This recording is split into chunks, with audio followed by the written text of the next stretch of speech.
ನಮಸ್ಕಾರ ವೀಕ್ಷಕರೇ, good is good ಮೋಟಿವೇಶನಲ್ಗೆ ನಿಮಗೆಲ್ಲ ಆತ್ಮೀಯ ಸ್ವಾಗತ ಸುಸ್ವಾಗತ. ಇಂದು ನಾವು ವೈಷ್ಣವ ಸಿದ್ಧಾಂತದ ಮೂಲ ಗುರುಗಳಾದ ಶ್ರೀ ಮಧ್ವಾಚಾರ್ಯರ ಬಗ್ಗೆ ತಿಳಿದುಕೊಳ್ಳೋಣ.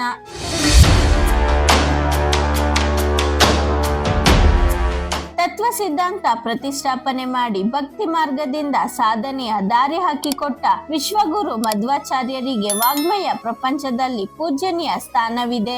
ಆಧ್ಯಾತ್ಮ ಸುದೆಯ ಸಾಧನಾ ಪಥದಲ್ಲಿ ತಮ್ಮದೇ ಆದ ಉನ್ನತ ಸ್ಥಾನ ಗಳಿಸಿದ್ದ ಆಚಾರ್ಯ ಪುರುಷರು ವಿಶ್ವಗುರು ಶ್ರೀ ಮಧ್ವರು. ಮಧ್ವ ಮತ ಎಂಬ ಕಲ್ಪವೃಕ್ಷ ಗಿಡ ನೆಟ್ಟು ಶ್ರೀ ಮಧ್ವಾಚಾರ್ಯರು ಭಗವಂತನ ಸರ್ವೋತ್ತಮ ತತ್ವವನ್ನು ಪ್ರತಿಪಾದಿಸಿ ಜಗತ್ತಿಗೆ ತತ್ವಜ್ಞಾನವನ್ನು ಕರುಣಿಸಿದ ಸರ್ವಜ್ಞಾಚಾರ್ಯರು. ಮೂಲ ರೂಪ ವಾಯುದೇವರು. ಈ ಕಲಿಯುಗದಲ್ಲಿ ಶ್ರೀ ಮಧ್ವಾಚಾರ್ಯರಾಗಿ ಶ್ರೀ ವೇದವ್ಯಾಸರ ಸೇವೆ ಮಾಡಿದ ವ್ಯಾಸ ಸೇವಕರು. ಉಡುಪಿ ಬಳಿಯ ಪಾಜಕದಲ್ಲಿ 13ನೆಯ ಶತಮಾನದಲ್ಲಿ ಜನಿಸಿ ಮುಂದೆ ತತ್ವಜ್ಞಾನದ ದೀಪ ಬೆಳಗಿ ಅಜ್ಞಾನದ ಕತ್ತಲೆಯನ್ನು ಹೊರಹಾಕಿ ವೈಷ್ಣವ ಮತದ ಸಂಸ್ಥಾಪಕರಾಗಿ ಪ್ರೇರಕರಾಗಿ ಆನಂದ ತೀರ್ಥರೆಂದು ವಿಶ್ವಮಾನ್ಯರಾದರು. ಪವಿತ್ರ ಪಾಜಕ ಕ್ಷೇತ್ರ ದಕ್ಷಿಣ ಕನ್ನಡದ ಪಶ್ಚಿಮ ಸಮುದ್ರ ತೀರದ ಪರಶುರಾಮನಿಂದ ನಿರ್ಮಿತವಾದ ಧಾರ್ಮಿಕ ವೈದಿಕ ಸಂಸ್ಕೃತಿಯ ನೆಲ. ಉಡುಪಿ ಬಳ್ಳಿಯ ಪುಟ್ಟಹಳ್ಳಿ ಪಾಜಕ ಕ್ಷೇತ್ರದಲ್ಲಿ ಮಧ್ಯಗೇಯ ಭಟ್ಟರ ಮನೆತನದಲ್ಲಿ ವಿಲಂಬಿ ನಾಮ ಸಂವತ್ಸರದ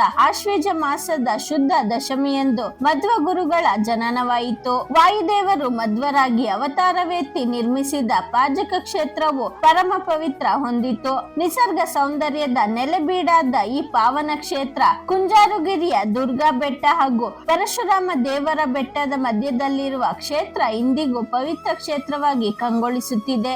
ಸರ್ವಜ್ಞ ಪೀಠವನ್ನೇರಿ ಪರಮಾತ್ಮ ಜೀವಾತ್ಮರಲ್ಲಿನ ಭೇದ ತಾರತಮ್ಯ ಜಗತ್ತಿನ ಸತ್ಯತೆ ಮುಂತಾದ ಪ್ರಮೇಯಗಳನ್ನು ತಿಳಿಸಿಕೊಡುತ್ತಾ ನಶಿಸಿ ಹೋಗುತ್ತಿದ್ದ ವೈದಿಕ ಸಂಪ್ರದಾಯವನ್ನು ಪುನರ್ ಪ್ರತಿಷ್ಠಾಪಿಸಿದರು. ಶ್ರೀ ರುಕ್ಮಿಣಿ ದೇವಿಯಿಂದ ಪೂಜೆಗೊಂಡ ದ್ವಾರಕೆಯಿಂದ ಮಧ್ವಾಚಾರ್ಯರಿಗೆ ಒಲಿದು ಬಂದ ಕೃಷ್ಣನ ವಿಗ್ರಹ ಉಡುಪಿ ಕ್ಷೇತ್ರದಲ್ಲಿ ಧರ್ಮ ರಕ್ಷಣೆಗಾಗಿ ಪ್ರತಿಷ್ಠಾಪಿಸಿದರು. ಕೃಷ್ಣನ ನಿತ್ಯ ಪೂಜೆಗಾಗಿ 8 ಯತಿಗಳನ್ನು ನಿಯಮಿಸಿದರು. ಅನೇಕ ಶಿಷ್ಯರಿಗೆ ಸನ್ಯಾಸ ದೀಕ್ಷೆ ನೀಡಿ ಮಧ್ವ ಮತವನ್ನು ಪ್ರಚಾರಪಡಿಸಲು ಆದೇಶಿಸಿದರು.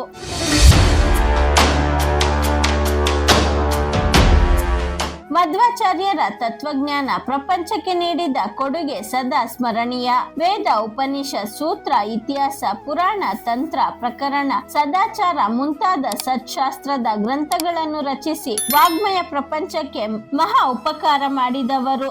ಈ ಸದ್ಗ್ರಂಥಗಳು ಸರ್ವಮೂಲಳೆಂದು ಕರೆಯಲ್ಪಟ್ಟು ತತ್ವಜ್ಞಾನ ಪ್ರಪಂಚವನ್ನು ನಂದಾದೀಪಗಳಂತೆ ನಿತ್ಯ ಬೆಳಗುತ್ತಿವೆ. ಶಾಸ್ತ್ರ ಸಾಹಿತ್ಯದ ಜೊತೆಗೆ ಕನ್ನಡದ ದಾಸ ಸಾಹಿತ್ಯವನ್ನು ಬೆಳೆಸಿ ಪೋಷಿಸಿದ್ದು ಅವಿಸ್ಮರಣೀಯ. ಕನ್ನಡ ಹರಿದಾಸ ಸಾಹಿತ್ಯವನ್ನು ಪ್ರಾರಂಭಿಸಿ ಬೆಳೆಸಿದವರು. ಶ್ರೀ ಮಧ್ವಾಚಾರ್ಯರು ಬದರಿಕಾಶ್ರಮಕ್ಕೆ ತೆರಳಿದ ಈ ದಿನ ಎಲ್ಲೆಡೆ ಮಧ್ವ ಜಯಂತಿ ಎಂದು ಆಚರಿಸಲಾಗುತ್ತದೆ. ದೇಶದ ಮೂಲೆ ಮೂಲೆಗಳ ವಿವಿಧ ಸ್ಥಳಗಳಲ್ಲಿ ಮಧ್ವ ಗುರುಗಳಿಂದ ಪ್ರಣೀತವಾದ ಸರ್ವಮೂಲ ಗ್ರಂಥಗಳ ಪಠಣ, ಪಾರಾಯಣ, ಪ್ರವಚನ, ರಥೋತ್ಸವಗಳು ವಿಜೃಂಭಣೆಯಿಂದ ಜರುಗುತ್ತವೆ.